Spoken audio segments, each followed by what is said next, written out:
En la actualidad hay muchos casos de personas que se han burlado de Dios y han visto juicio instantáneo, por lo que algunos manifiestan que cosecharon lo que sembraron. Una clara demostración de ello sucedió ahora en dos circunstancias. El primero sucedió con una iglesia que rechazó la verdad y se apegó a la nueva modernidad inmoral, a la nueva modernidad pecaminosa, que tolera el pecado, que tolera una vida liberal. Pero curiosamente, esta iglesia fue alcanzada por un rayo y al instante ardió en llamas. Los bomberos tuvieron que acudir para poder sofocar el siniestro, pero poco pudieron hacer para evitar el incendio. Muchas denominaciones ahora están promoviendo cosas que la Biblia dice que no es una manera de vivir, y esta iglesia fue uno de esos casos. Es la primera iglesia congregacional de Spencer, en Massachusetts, conocida por ser una iglesia que promueve todo tipo de filosofías antibíblicas. Curiosamente, en 1743, parte de la iglesia también se quemó, y luego en 1772 se construyó otra iglesia, y esa misma se quemó también en 1862. La realidad es que no sabemos las razones por las que les pasa eso, pero si discernimos al detalle, notaremos que desde mucho tiempo atrás ya venían practicando una serie de ideas antibíblicas. Algunas personas manifestaron con este último evento que es como si un poder espiritual va continuamente sobre esa denominación y se pone a quemar ese lugar. Otro suceso que pasó recientemente son las terribles cifras que ha obtenido una cadena de televisión internacional, mundialmente famosa, que seguro la viste en muchas ocasiones. Esta cadena de televisión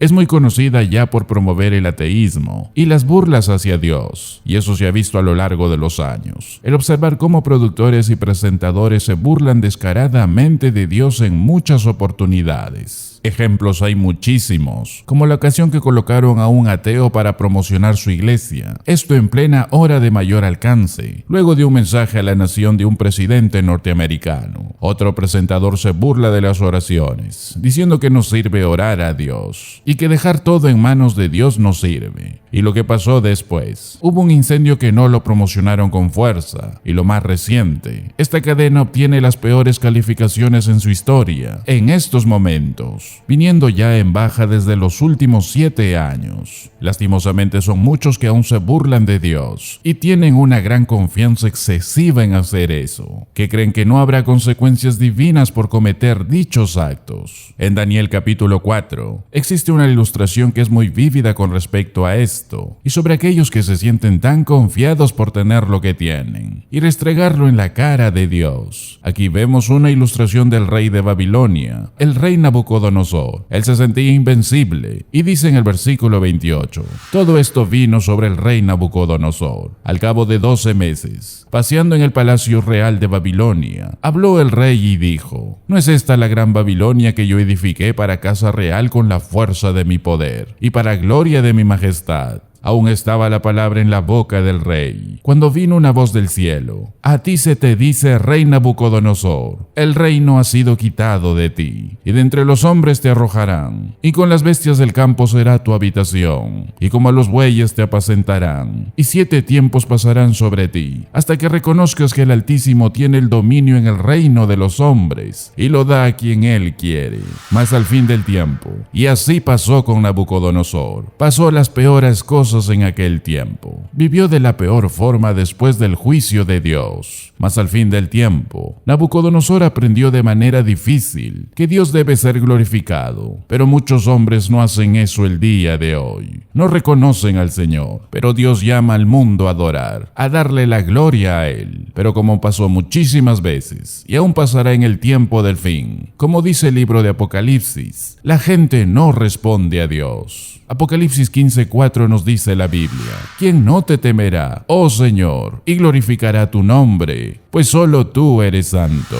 Este es el mensaje a lo largo de la Biblia, pero los hombres se rehúsan a glorificar a Dios. Por eso Romanos 1:21 nos dice, pues habiendo conocido a Dios, no le glorificaron como a Dios, ni le dieron gracias, sino que se envanecieron en sus razonamientos, y su necio corazón fue entenebrecido. Profesando ser sabios, se hicieron necios, fueron de la verdad a la vaciedad, y después de la vaciedad su corazón fue entenebrecido. La vaciedad creó un vacío y aspiró las tinieblas. Es decir, reflexiones sin significado, pensamientos sin significado. La palabra griega usada aquí es dialogismos, que significa imaginaciones, diálogo humano, debate humano, palabras vacías, y en la vaciedad llega corriendo a la oscuridad. Y la oscuridad en la Biblia es vista de dos maneras, de forma intelectual y de forma moral. Las tinieblas retratan la ignorancia intelectual y también retrata la inmoralidad. El hombre le dice no a Dios. Él no quiere glorificar a Dios. Él decide que va a producir sus propias reflexiones. Y en ese estado, y en esa forma de elección de vida, y en esa vaciedad, en donde no hay nada que sale de su propia mente, él crea un vacío que genera oscuridad intelectual e inmoral. Y así el hombre ha perdido el entendimiento. Por eso las filosofías de este mundo siempre tienden hacia la inmoralidad.